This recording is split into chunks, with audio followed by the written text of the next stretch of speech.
the Governor of the State of Rhode Island and Providence Plantations, Gina M. Raimondo.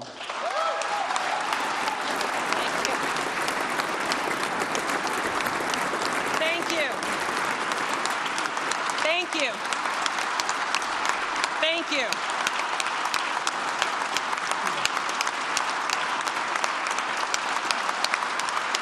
Thank you very much. Good evening. Speaker Mattiello, Senate President Pivot-Weed, members of the General Assembly, the Judiciary, the Cabinet, city and town leaders, and my fellow Rhode Islanders. It is an honor to be before you this evening to talk about how we can work together to expand opportunity in Rhode Island and get Rhode Islanders back to work. The budget I present to you tonight is rooted in a core belief that every hard-working family deserves a chance. Despite starting with a nearly $200 million deficit, this budget is balanced, makes significant progress towards eliminating our structural deficit, involves no broad-based tax increases, and calls for significant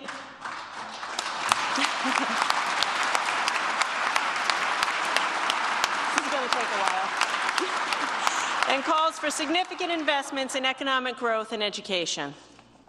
From my first conversation with the Speaker and the Senate President, we agreed that job number one was turning this economy around. And I could not ask for better partners than the Speaker and the Senate President, and together we're going to get this done. Thank you for your support.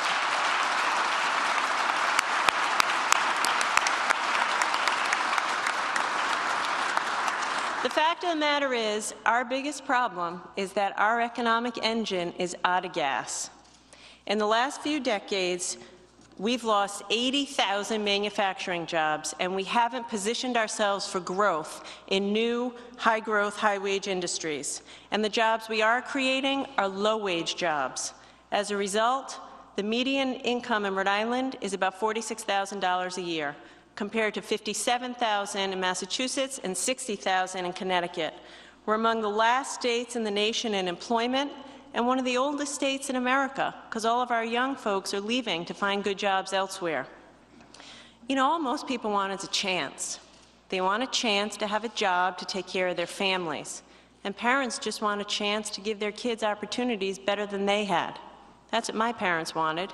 My dad and my mom, who's here tonight with me, they worked so hard to give our family stability and a chance. But the reality is, so many Rhode Islanders today don't have that opportunity. They can't do that for their kids because we're not creating enough good-paying jobs. And the jobs we are creating don't provide a good enough wage. And our weak economy contributes to our budget deficit. It forces us into the same crunch every year. Not enough jobs means lower state revenue, so we make painful cuts year after year to balance this budget. And some of those cuts have been to economic development and infrastructure, which make our economy even worse. It's time to stop this cycle, stop this downward spiral, and put our state on an upward spiral of momentum fueled by economic growth.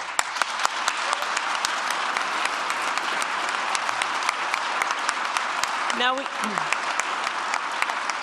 we do need to cut. We need to cut in areas where we spend too much or where we're inefficient, and then we need to invest in economic growth. And over time, this job growth will lead to more revenue, which will allow for more investments in education and infrastructure and a solid, secure safety net. Our turnaround isn't going to happen overnight. We didn't get here overnight. But we have to start now, because families are struggling now. You know, a couple weeks ago, I was at Warwick Mall reading to kids, and a lot of people came up to me and told me their stories. And one young mom came up to me. She works full-time, and she can't make ends meet. And then my mother and I were shopping the other day, and one of the clerks in the store came up to me. He's worked for more than 10 years in the same retail job, and he says he's up at night every night because he doesn't have a dime in his bank account because he doesn't make enough money. We need to give a boost to Rhode Islanders who are working hard and trying to provide a decent living for their families. No one who works full-time should raise a family in poverty.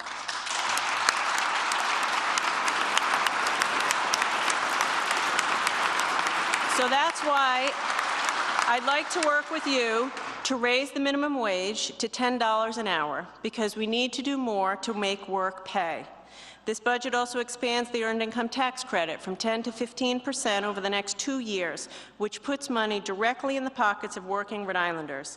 And if revenue forecasts in May improve, I'd love to see us to get to 15% this year. It also eliminates state taxes on Social Security benefits for low and middle income seniors.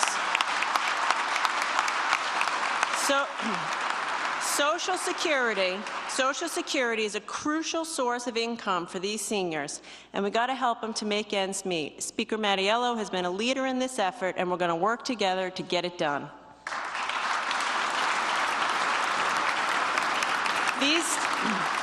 These steps will help families live a little more comfortably, but it's also going to stimulate our economy, because when you put money in people's pockets, they're going to spend it in our local economy.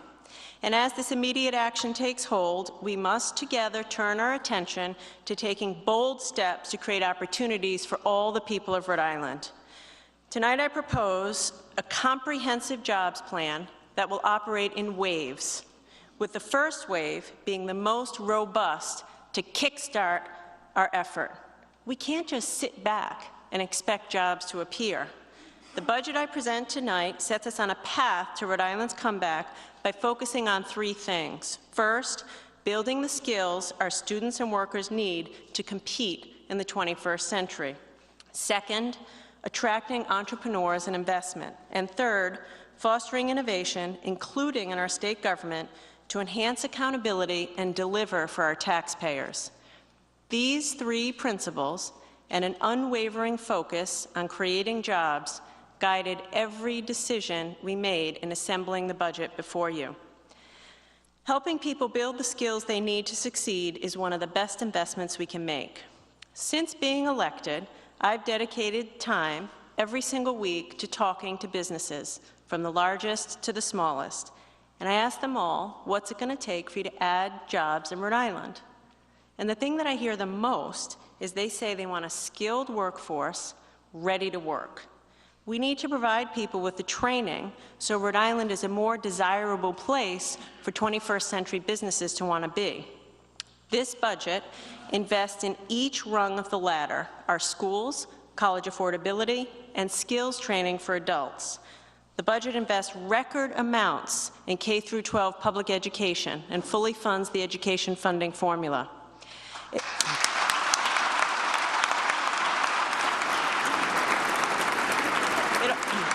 It also commits the necessary matching funds that allow us to more than triple the number of state-sponsored pre-K classrooms in the state of Rhode Island. It's never too early to put our youngest learners on that path.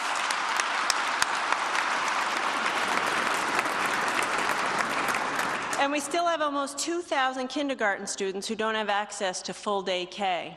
My husband and Andy and I, we know how important full-day K was for our kids. We saw them flourish. Every Rhode Island kid deserves that same opportunity. The Senate President is passionate about this, and I'm eager to work with her and others to bring universal full-day kindergarten to every school in Rhode Island by 2016. This budget makes it possible. Teachers want it, parents want it, kids deserve it. Let's do it.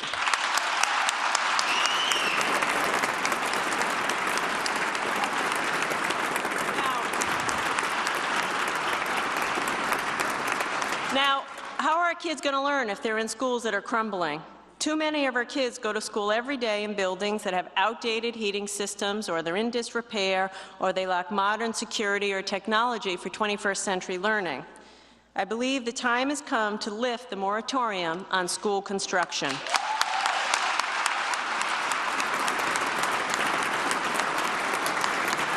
My budget proposes creating a new school building authority to partner with cities and towns to address critical renovation needs.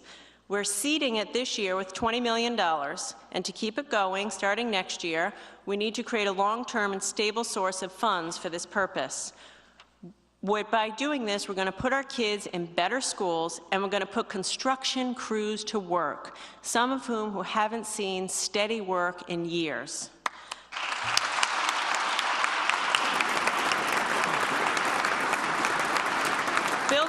Building skills also means making education more relevant and effective. I propose an initiative called Prepare RI to empower every high school student across the state who qualifies to take college courses while they're in high school at no cost to the student. Whether you want to go to college or start a career after high school, we want to make your path to a degree or industry certification more attainable and more affordable. You know, my dad took advantage of the GI Bill. He was the first guy in our family to go to college, and that college degree changed our lives forever. Now, more than ever, we live in a world where high-paid jobs go to people with high skills, and we've got to make college more affordable, and we have to break down the barriers so everyone has the opportunity for higher education.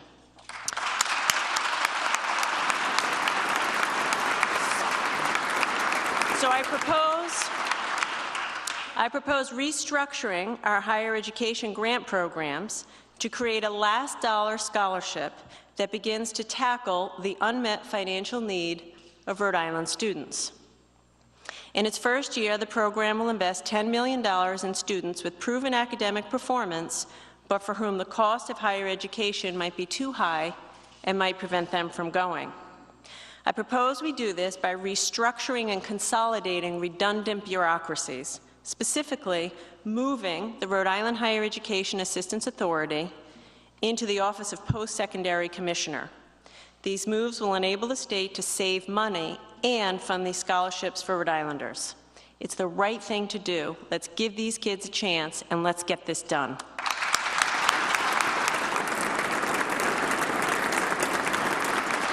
But even with these scholarships, we know college costs are a lot to bear. So we're establishing a competitive student loan forgiveness program for college students who pursue careers in technology, engineering, and design. The program will fully cover 4 years' worth of student debt for over 100 high-achieving graduates every year. We want to stop the brain drain. We want to keep these talented Rhode Islanders here after they graduate, especially in these fields. Everyone knows the global economy is changing, and to compete, we have to provide people access to opportunities to build the skills they need to get a job now.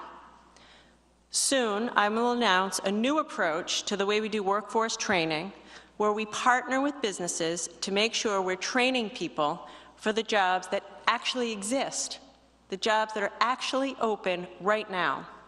This new system, which will run through Department of Labor and Training, won't cost us any more money in the budget. But we're going to use our existing dollars more effectively. We're going to help get businesses the skilled workers they need. The difference is that our approach is going to put the employer at the center. It's going to be demand-driven. And what that means is we're going to put people to work now in the jobs that are available today.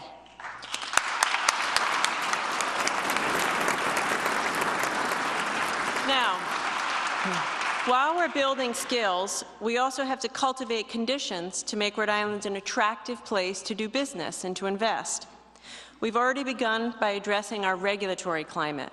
We're modernizing the way we issue regulations to make sure we're as business-friendly as possible while still protecting our quality of life and air and public safety and the environment.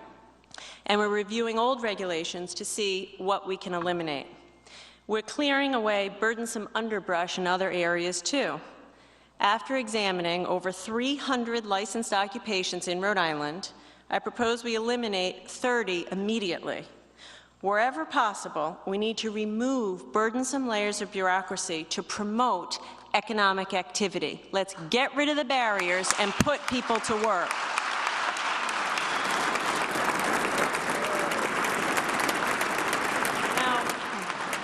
The General Assembly, to its great credit, recently cut the corporate tax rate to make Rhode Island more competitive. And I applaud you for that. But it's no secret that our taxes remain uncompetitive in certain areas. So tonight I propose building on your great work. To reduce business energy costs, I'm proposing that we phase out the sales tax on energy that the state imposes on commercial users. This will provide $5.1 million in tax relief to businesses in the next fiscal year and help reduce the burden of rising energy costs. We also have some taxes that are just a nuisance on businesses and don't raise very much revenue for the state. For instance, we're one of only a few states that places special taxes on imaging centers and outpatient health services. To help contain healthcare costs and promote job creation in the healthcare industry, I recommend phasing out both of these surcharges over the next 4 years. And despite all of this, let's face it, we've developed a reputation in Rhode Island for being a tough place to do business. So to get companies to invest here and create jobs here, we need to be more aggressive. We need to be more proactive. And this is especially true because so many other states offer incentives and have much more robust economic development efforts. If we want to compete, if we want to add jobs here, we cannot put ourselves at such a disadvantage relative to other states. It is time for our economic development strategy to turn heads, change perceptions, and put the state of Rhode Island back in the game. Now,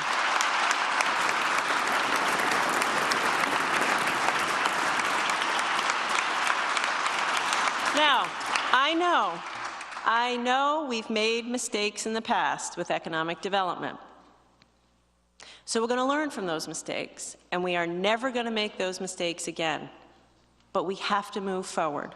We cannot sit on our hands. It is time to learn from the past and move forward to the future because we got people that we have to get to work. This budget proposes investing to attract high-quality companies and encouraging the growth of businesses already here. We're working closely with the legislature to introduce competitive tax packages that encourages businesses to create well-paying jobs, particularly well-paying jobs in promising industries. We'll implement these credits with rigorous accountability and won't spend a dime of taxpayer dollars until well after the jobs have been created. You know, there's so much construction booming in Massachusetts right now that the joke is the state bird is the crane. I want to put our workers to work in Rhode Island with some of that construction. So we propose, you like that? So we propose creating a new initiative to encourage more real estate projects. These benefits will only be provided after the buildings have been built and the construction jobs have been created, and they're modeled after similar successful programs in other states. We've got to support our small businesses, too. Small businesses are the backbone of our state, and our comeback can't occur until they're healthy and growing and have access to capital. Unlike our neighboring states, Rhode Island lacks a state-backed business loan fund and microloan fund. So we're going to create a small business program and an innovation initiative and expand access to capital for small businesses, enabling them to thrive and expand and add jobs. Also, to leverage the businesses we already have here, we're going to implement an anchor tax credit program. It's a tax credit to incentivize our largest employers to attract their suppliers to come to Rhode Island. These employers will benefit from having more of their suppliers close by, and the state's going to gain new businesses and jobs. If we're going to turn this economy around, everyone has a role to play. And I'm asking our largest employers to step up and to help us get jobs here in Rhode Island.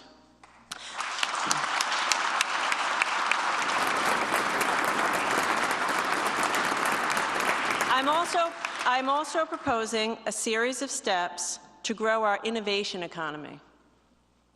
Since 2010, over 1 million jobs have been created in this country in advanced industries. These are high-growth industries with high-paying jobs, industries marked by innovation and technology. These are the industries that are providing good middle-class jobs, and you don't necessarily need a college degree. 1 million jobs since 2010, and very few in Rhode Island.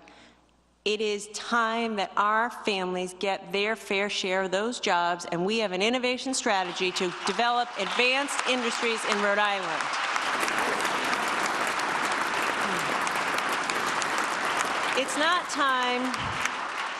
It's not time to be passive or timid or sit on our hands, we're falling behind other states. And you know who's bearing the brunt of it? Our families. The families that are underemployed and unemployed and working full-time and barely making ends meet. The fact of the matter is, if we together succeed in sparking this economic comeback and creating these jobs, anything's possible. And if we don't, nothing else matters. So we've got to commit ourselves to making that a reality. Finally, we have to reinvigorate state government with fresh ideas and new ways of doing things in order to get better results for the people of Rhode Island. And this begins with honest and ethical government that the people of Rhode Island deserve. A key innovation priority this year is reinventing Medicaid. It isn't sustainable to have a system that has the second highest cost per enrollee of any state in the country, and that cost is 60% higher than the national average. And a small percent of enrollees account for the vast majority of expenditures. Now we have an opportunity to deliver better health care to Rhode Islanders and to make our system more affordable at the same time. It won't be easy, but we have to rise to this occasion. To do so, we've got to crack down on fraud and waste. We need to improve quality, and we need to improve coordination of care, and we need to make Rhode Island a leader in innovation where we pay for value, not for volume. You know, I recently learned of a story from one of our health centers of a homeless man. He was in the emergency room once a week with substance abuse issues, and they treated him every week. But until the root cause was addressed, his cost of care continued to mount. That's what we have to fix. We're going to take care of the most vulnerable, but we have to be smarter about it. And that's why our work to address Medicaid structural problems will continue beyond this evening with our working group. Now, I know this working group is different than the way we've addressed Medicaid in the past, but I believe the enormity and complexity of the issue requires it. And I'm deeply grateful to the General Assembly leadership for their flexibility as we work in partnership to find these solutions. We have an opportunity now with all the stakeholders at the table to put in place changes that will yield savings for years to come. The budget before you proposes a 9% cut in Medicaid expansion this year. And I intend to deliver a budget amendment to more specifically identify the cost savings that the working group generates. This process is modeled after a similar, very successful effort in New York.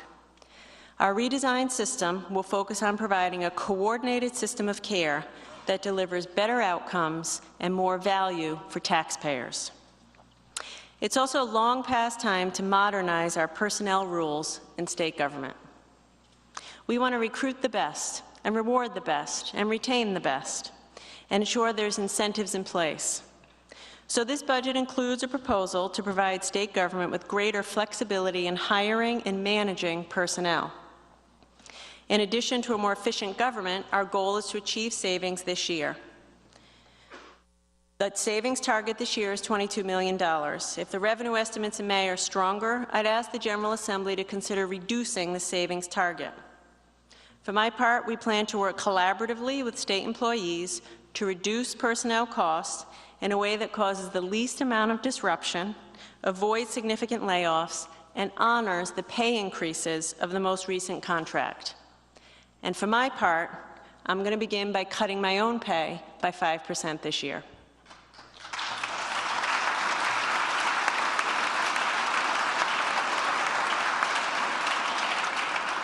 The General Treasurer and I are working on another innovation, the Rhode Island Infrastructure Bank, to put Rhode Islanders back to work, improve our infrastructure, and reduce our demand for energy.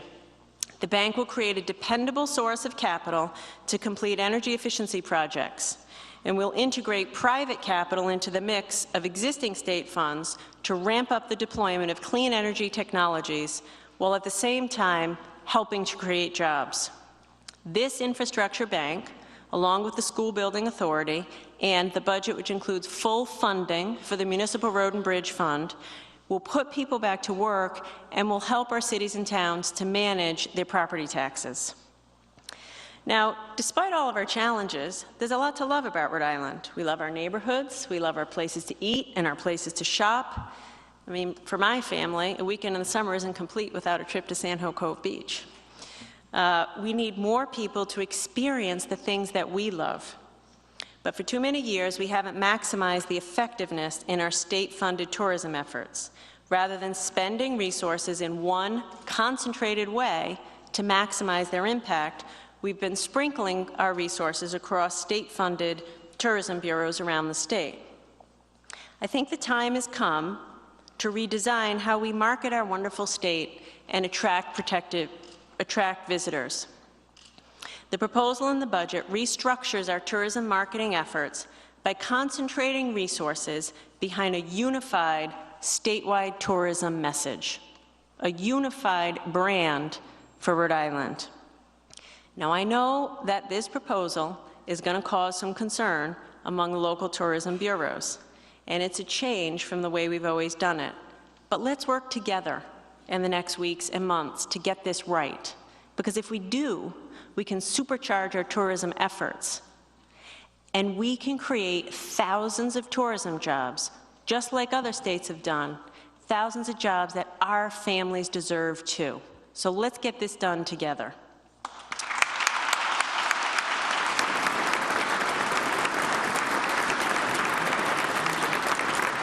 The fiscally responsible budget that I submit tonight takes a balanced approach to solving our challenges. We started with a nearly $200 million deficit, and we closed it mainly by finding spending cuts. But we also look for ways to generate new revenue without imposing broad-based tax increases. I propose closing a tax loophole on certain real estate transactions. The budget also asks those among us who are most able to pay a little more. I propose asking those who have second homes worth $1 million or more to pay a modest assessment on those homes.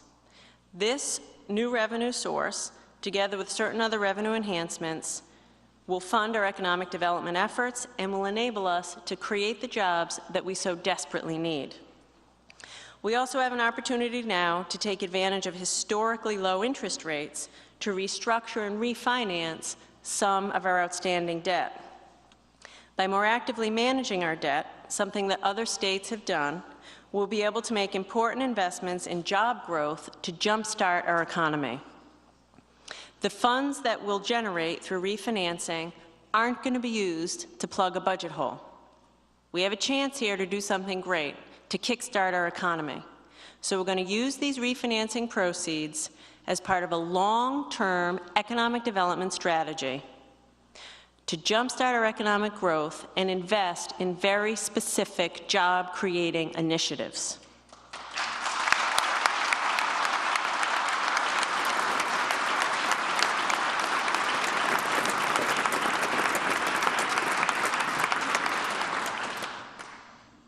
I'm looking forward to the weeks and months ahead. There's no easy decisions, there's no easy choices, but we're going to work together. And we're going to have productive dialogue and compromise, and we're going to find solutions, and we're going to get this done. Because you know what? The truth of it is, the people of Rhode Island are counting on us. They are counting on us like they've never counted on us before, because they're struggling and because they're losing faith in government. And this is our opportunity to deliver for the people of Rhode Island. They want us to work together. They expect us to work together, to put our own politics aside and to make the decisions that are going to move Rhode Island forward and grow the pie for everybody. And I know every one of you in the General Assembly, that's why you ran for office. You're well aware of these challenges, and you want to rise to this occasion, to put Rhode Island on the secure path. So let's do it. Let's do it. Let's be part of the team that's known for sparking Rhode Island's economic comeback. Let's be part of the team that's known for restoring confidence in government, because we show people government can work and deliver results and solve problems and get them back to work. Let's do that together.